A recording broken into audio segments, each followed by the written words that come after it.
Hello and welcome back to the channel, Kelly Legends Media. Before I begin, I want to say thank you to all the subscribers, all of you who watch the videos, all of you who hit that like button, that hype button. I highly appreciate you very, very much. I'm going to do another video. I don't know if I'm going to do a short or a regular video regarding Levi, who did something astounding yesterday. And like I say, thank you for all those prayers. Prayers are very powerful, and I believe that that has a lot to do with the things that are happening with my grandson Levi. Thank you so much for those prayers and for the love, man. Muchas gracias. Appreciate you guys so much. Okay, so this video right here, man, this was a tough one to watch. Don't forget, go to the description section of the video. I'm going to put where to find the video of the mayor making a call. He calls out 55 gang leaders from the 55 different gangs that exist in the Long Beach area.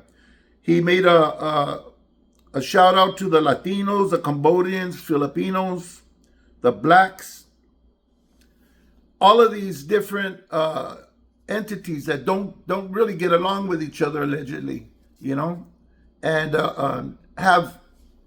allegedly have war, right? And I guess this mayor believes that he has the power, he's got the juice to just come out and say, hey, see me Monday in front of City Hall. We're going to have a meeting. We're going to discuss how to take back the city from ICE. Now, okay, that's a noble gesture, a crazy one, but very noble. You know, he wants to get ICE out of his city. He says the police department, they can't do it. You know, it's out of their hands. Not to bash their police department, he said.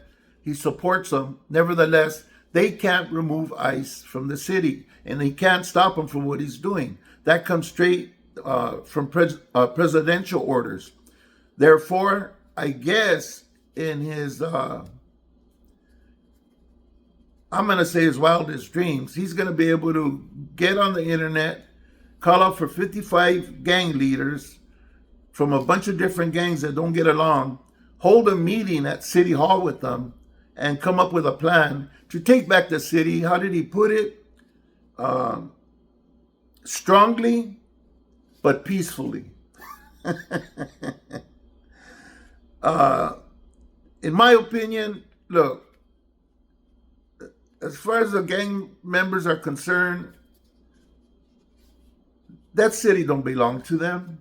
Yeah, it's their city, street-wise, territorial-wise, but basically they've heard it over and over from different people that those blocks aren't theirs, those streets aren't theirs.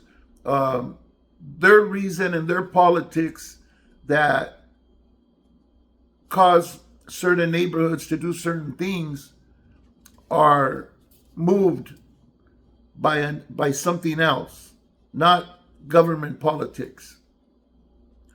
I'm sure a lot of them are tired of what ICE is doing, kicking down doors. And you know what? I seen a video from Gunner today, Gunner's Collective, right?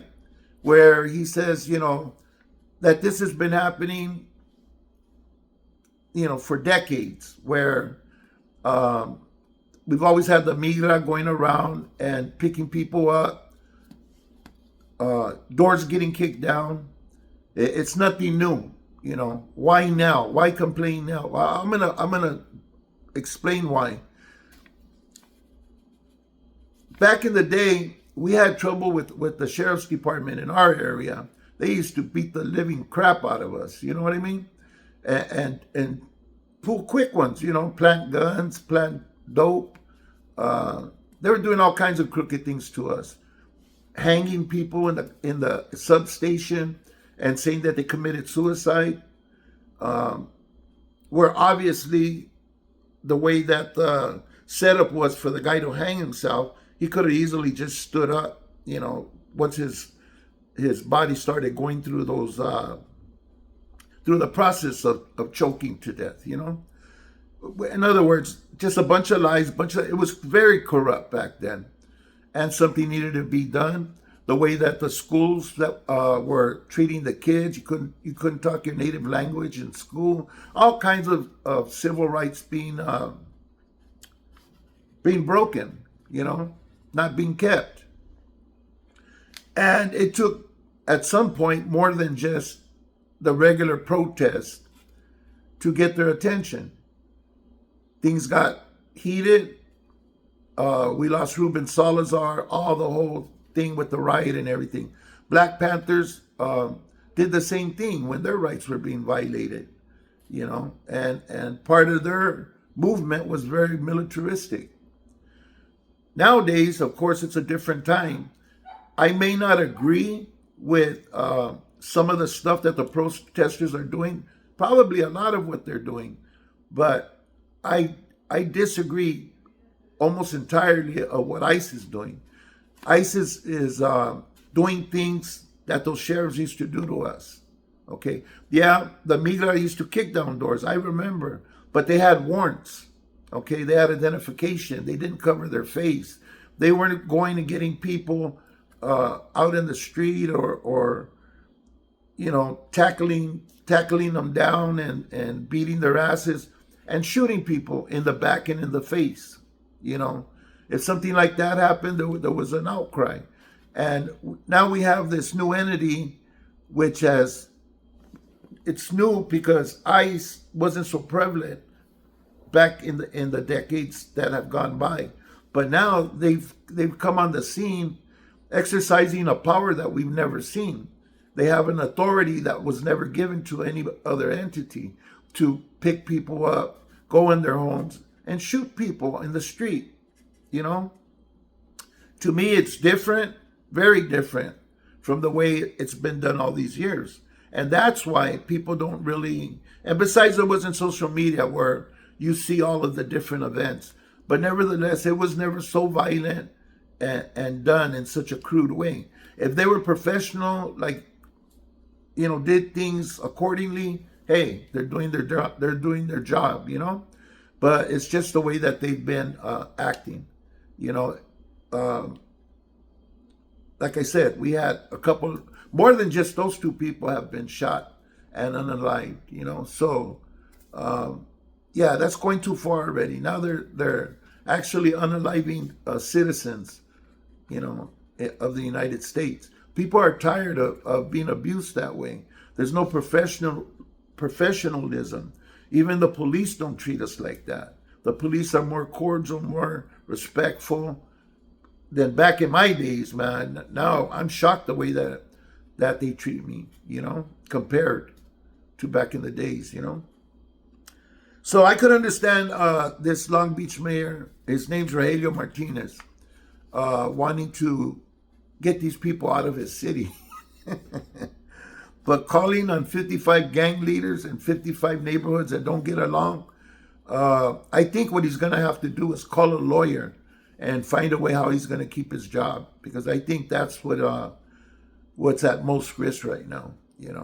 He literally asked them to come to his aid in eradicating a government agency, which is going against the government and the president. Look, let's just, from our furthest imagination, let's say that they showed up at the White House and have this meeting and start doing their thing. They'll come down on them so hard, and the harder they push back, the gang members push back, the government will take it to the point of calling in the National Guards, the Marines if they have to, and then we're going to really have some issues out in the street. Of course, it's obvious the governor, the mayoral candidate, of 2026. He says he's the mayor already. I guess he's not a candidate anymore. I don't know. I don't follow politics that closely. Nevertheless, this guy, he did that, If you want to see the video, I'm going to go ahead and post it in the description section, and I'll put where you can find it so you could watch this. He when he called out for the help from the gang leaders, he didn't call it out weakly. He called it out like he's about to set something up and do something, you know.